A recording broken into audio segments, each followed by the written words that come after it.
So, so hello guys.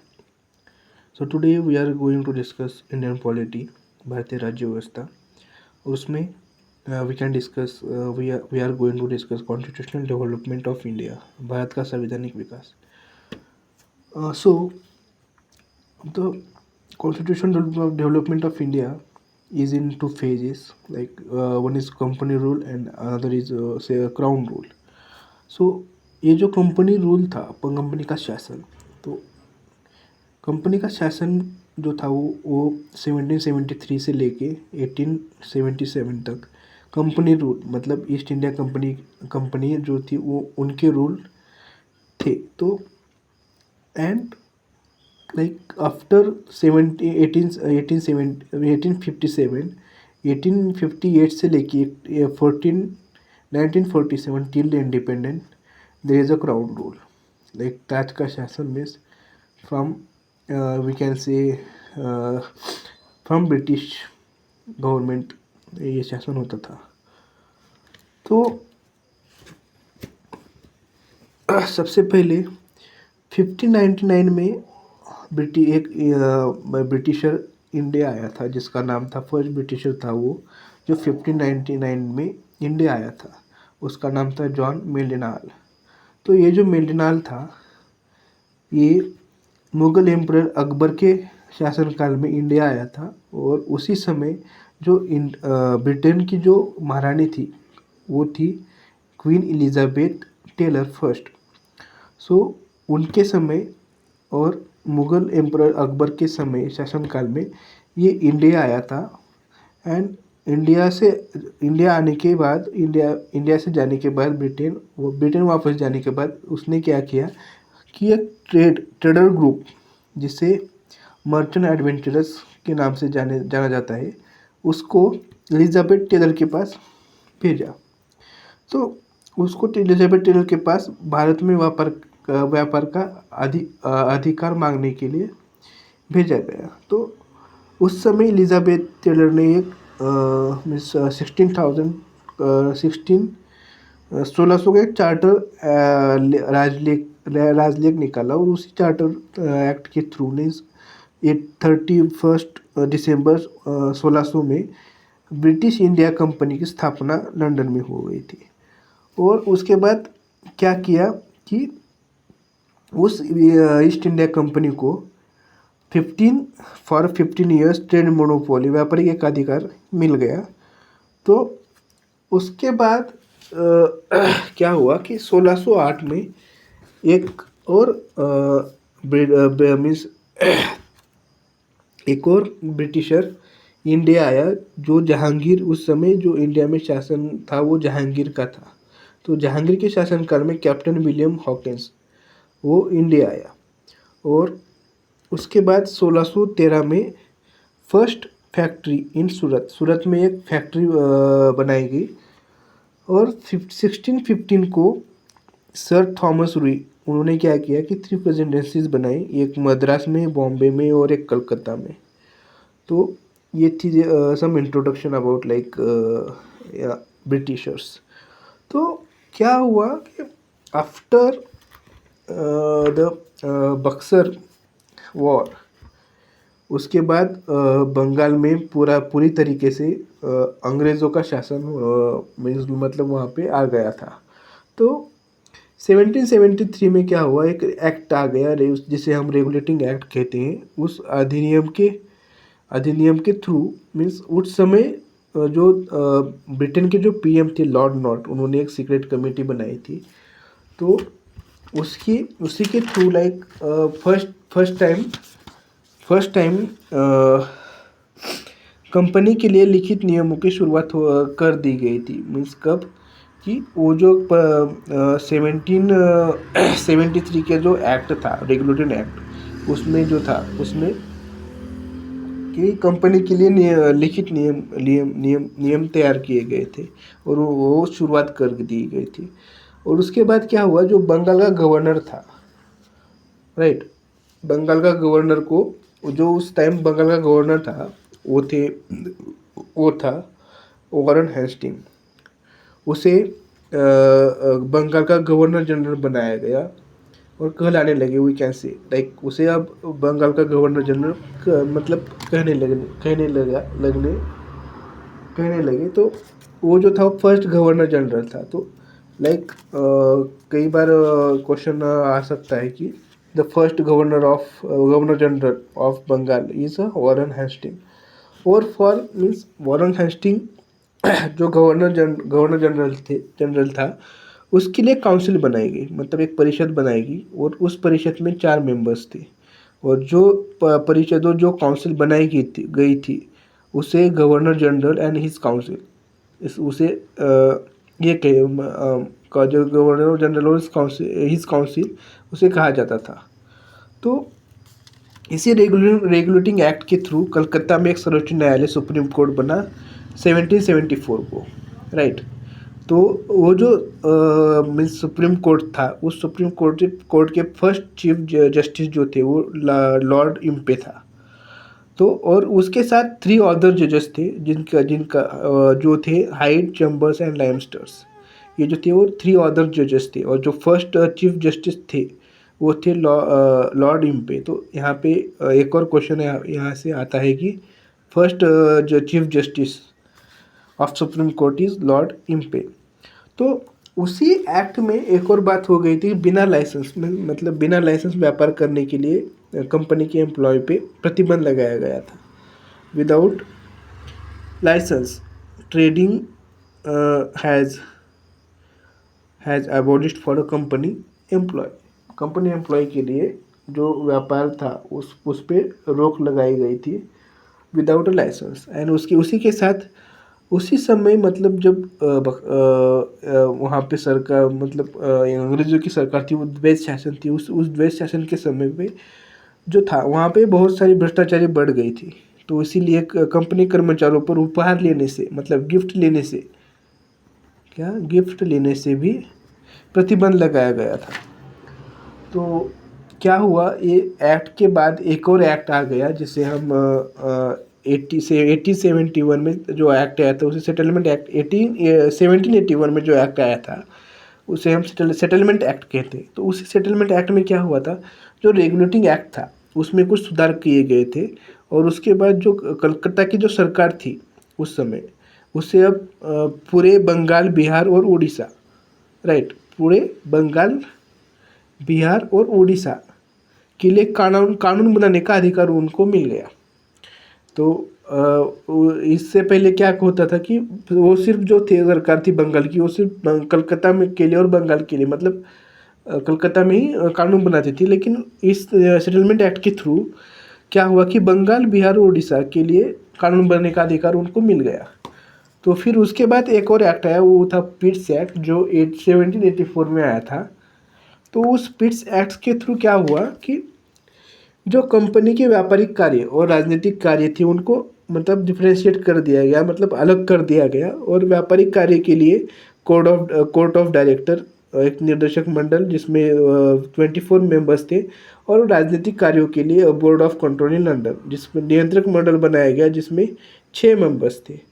तो उसके बाद क्या हुआ इस सेटलमेंट इस पिट्स एक्ट में कि जो काउंसिल ऑफ गवर्नर जनरल थी उसमें सब पहले क्या कितने मेंबर्स थे, 4 मेंबर्स थे। और वो उसको रिड्यूस करके 3 मेंबर्स कर दिए गए थे। और उसके बाद क्या हुआ कि लंदन में एक न्यायालय बनाया गया। इसी एक्ट में लंदन में एक न्यायालय बनाया गया फॉर कंपनी के एम्प्लॉय के केस के लिए एक न्यायालय बनाया गया था। तो उसके बाद एक एक्ट आया, वो एक्ट था द एक्ट ऑफ 1786। तो उस 1780 के अधिनियम के थ्रू क्या हुआ था, जो गवर्नर जनरल था बंगाल का उसको एक पावर दी गई कि वो काउंसिल के डिसीजंस को जो काउंसिल ने जो डिसीजन लिए थे उनको वो कैंसिल भी कर सकता है, राइट। तो उसके पास एक पावर आ गई थी कि दे दी गई कि to cancel the decision taken by the his councils. अगर उसको मतलब कोई डिसीजन मतलब अच्छे नहीं लगे या फिर पसंद नहीं आए तो उस डिसीजन को कैंसिल कर सकता है। ऐसी गवर्नर जनरल ऑफ बंगाल को पावर दी गई थी।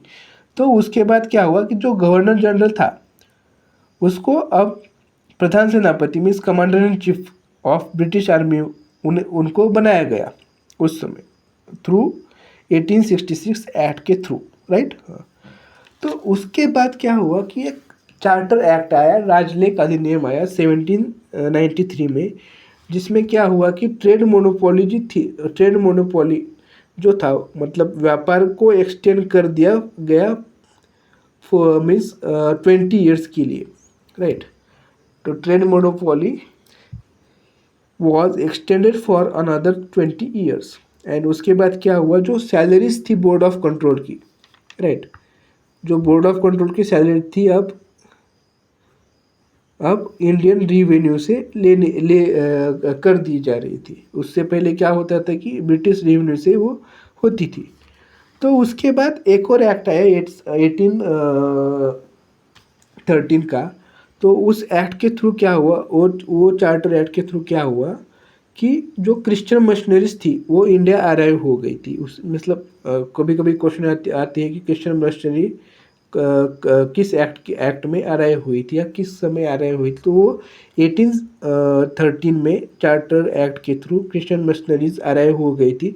और इसी एक्ट के थ्रू क्या हुआ कि 1 lakh rupees per year for Indian education के लिए दिए जाने लगे।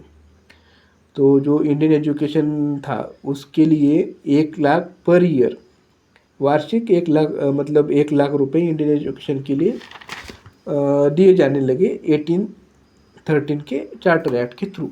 तो उसके बाद क्या हुआ, जो ट्रेड मोनोपोली थी उसको एबोलिश कर दिया गया था, राइट है, but except to trade rights. मतलब जो ट्रेड मोनोपोली जो व्यापार थे ना ईस्ट इंडिया कंपनी का, उसको अब एबोलिश कर दिया गया था, except to trade rights like first था trade of tea and trade with China. इन दोनों को नहीं किया था, राइट। बाकी के जो थे वो वहाँ सब मतलब एबोलिश कर दिए गए थे। तो चाय का जो व्यापार था वो मीन्स व्यापार विद चाइना, इनको इन दोनों के अलावा जो जितने भी व्यापार थे उन सबको वहाँ पे समाप्त कर दिया गया था। तो उसके बाद क्या हुआ, एक और अधिनियम राजलेख अधिनियम चार्टर एक्ट आया 1833। उस चार्टर एक्ट में क्या हुआ, जितने भी मतलब entire trade monopoly means including trade of tea and trade with China, उन सबको अब एबोलिश कर दिया गया, मीन्स समाप्त कर दिया गया। और क्या हुआ उसके बाद, कंपनी रूल जो थे, कंपनी रूल को एक्सटेंड कर दिया गया फिर से 20 ईयर्स के लिए, राइट। 20 ईयर्स के लिए कंपनी रूल्स को एक्सटेंड कर दिया गया। और उसके बाद एक सबसे मतलब इम्पोर्टेंट बात जो थी वो इस अधिनियम में सब मतलब जहाँ से मतलब क्वेश्चन आते हैं, the law commission. The law commission जो फर्स्ट लॉ कमीशन थी वो इस्टेब्लिश हो गई इंडिया में। वो चार्टर एक्ट, कौन से चार्टर एक्ट में हुई, तो 1833 के चार्टर एक्ट में हो गई थी। तो 1833 के चार्टर एक्ट में क्या हुआ था, तो फर्स्ट लॉ कमीशन इस्टेब्लिश हो गई थी। उसके फर्स्ट चेयरमैन जो थे वो लॉर्ड मैकॉले थे। जो वो कौन थे, लॉर्ड मैकॉले थे, जो उसके फर्स्ट चेयरमैन थे। एंड वो जो थे लॉर्ड मैकॉले, वो क्या गवर्नर जनरल की काउंसिल थी उसके लीगल मेंबर बन गए थे, right. Legal member Lord Macaulay बन गए। तो इसी चार्टर एक्ट में और एक और बात हो गई थी कि ईस्ट इंडिया कंपनी जो थी, administration of East India company was centralize, means company का प्रशासन का केंद्रीकरण हो गया था, राइट। तो यहाँ पे क्वेश्चन आता है कि सेंट्रलाइज कब हुई, तो 1833 के चार्टर एक्ट में administration of East India company was means centralize हो गई थी, राइट। तो और एक और बात हो गई थी, जो बंगाल का गवर्नर जनरल था वो उसे अब गवर्नर जनरल ऑफ इंडिया उसको बनाया गया, राइट। तो यहाँ पे एक और क्वेश्चन यहाँ पे ऐसे आता है कि first governor general of India वो कौन थे, तो लॉर्ड विलियम बेंटेक थे, राइट। और जो लॉर्ड विलियम बेंटेक थे वो last governor general of Bengal and first governor general of India ये थे, राइट। तो उसके बाद क्या हुआ, एक और चार्टर एक्ट आ गया 1853 का। उस अधिनियम में क्या हुआ कि written examination ICS means Indian civil services जो थी उस वो स्टार्ट हो गई थी। मतलब ये जो एग्ज़ाम थी ना आईसीएस, ये 1793 में हो गई थी, जिसे लॉर्ड कॉर्नवेलिस ने किया था, right. But the thing is that written examination अब यहाँ से स्टार्ट हो गई थी, जो जिसका मतलब ये जो थी ना, ये एग्ज़ाम सिर्फ जो जब 1793 में थी ना, वो स्टार्ट हुई थी, वो सिर्फ लंदन में होती थी। तो लंदन में इसलिए क्योंकि यहाँ से मतलब इंडिया से ज़्यादा पार्टिसिपेट ना करे, या फिर वहाँ पे जाके कुछ ना करे, इसलिए वो लंदन में होती थी। लेकिन अभी क्या होता होता था कि वो लंदन में एंड इंडिया दोनों जगह होती थी वो एग्ज़ाम। कौन सी? आईसीएस वाली, राइट। और उसके बाद इसी नियम में एग्जीक्यूटिव एंड लेजिस्लेचर जो था उसे सेपरेट कर दिया गया था। मीन्स लेजिस्लेचर एंड एग्जीक्यूटिव, विधायिका एंड कार्यपालिका को अलग कर दिया गया था। तो यहाँ से भी क्वेश्चन आते हैं कि न्यायपालिका मीन्स एग्जीक्यूटिव एंड लेजिस्लेचर को कब सेपरेट, किस नियम में सेपरेट कर दिया गया था? तो 1853 के चार्टर एक्ट में हो गया था। और अब क्या हो गया कि to make a laws all India legislative council was establish. Means तो अभी क्या हुआ कि लॉ में मीन्स लॉ बनाने के लिए all India legislative council establish कर दी गई थी। अखिल भारतीय विधान परिषद एक स्थापन हो गई थी फॉर मीन्स कानून बनाने के लिए। तो वो जो वहाँ पे थे, वहाँ पे 12 मेंबर्स थे उस विधान परिषद में, राइट।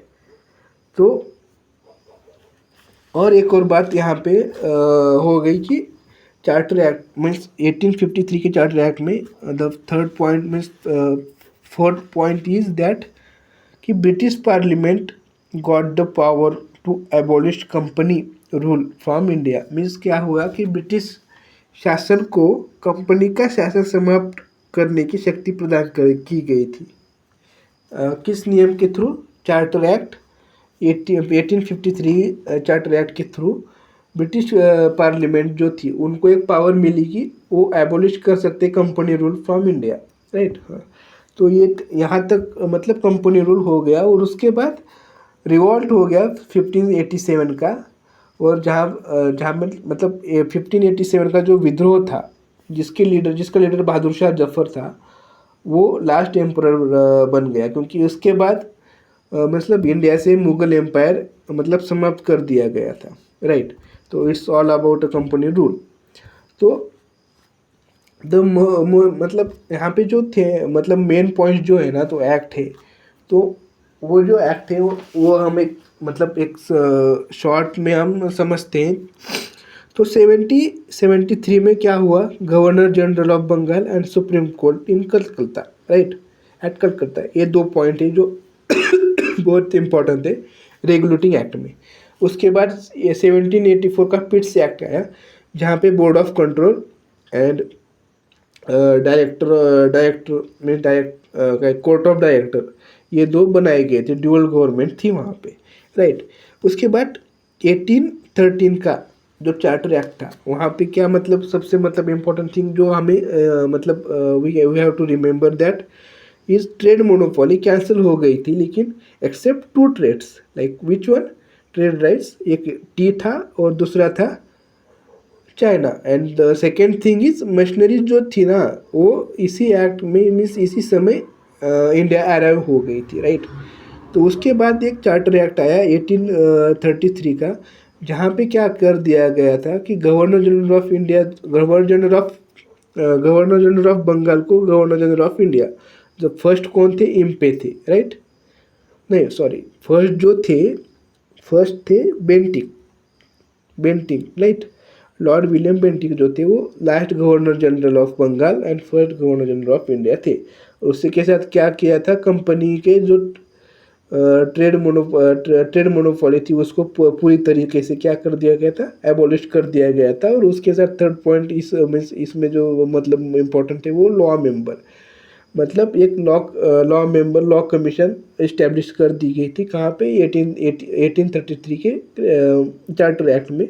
और जो पहले चेयरमैन थे वो थे Lord Macaulay, right, sorry, Lord Macaulay. वो थे पहले chief of chief chairman of that law commission, right. तो उसके बाद 1853 का चार्टर एक्ट आ गया, जिसमें क्या हुआ कि रिटर्न एग्जामिनेशन आईसीएस की सिविल सर्विस का कंपटीशन ओपन कर दिया गया, और सेपरेट लेजिस्लेटिव में मीन्स एग्जीक्यूटिव एंड लेजिस्लेटिव दोनों को क्या कर दिया गया, सेपरेट कर दिया गया। कहाँ पे? 1853 के चार्टर एक्ट में। तो ये जो थे वो मतलब यहाँ से यहाँ तक ये इम्पोर्टेंट एक्ट थे जो कंपनी रूल में आते थे, लाइक 1773 से लेके 1857 तक एक जो जितने भी एक्ट थे वो कंपनी रूल में आते हैं। तो it's all about company rule. Thank you.